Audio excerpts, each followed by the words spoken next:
Welcome to another video.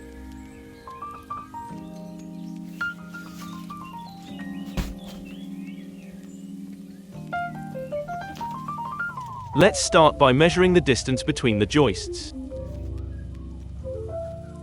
It's 37 centimeters, but don't cut at an exact size.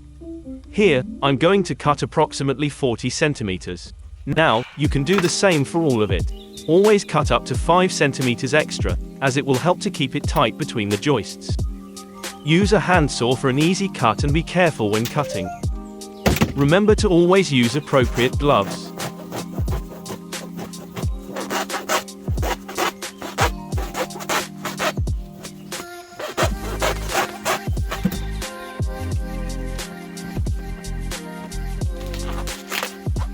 Although I didn't use a face mask here as I was more focused on making the video, I do use a mask when I am working with insulation.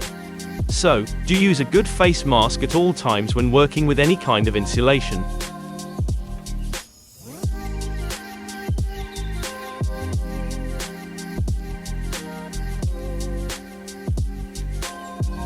Yes, it's that simple. All done for this episode. Please don't forget to subscribe, and as always, stay safe.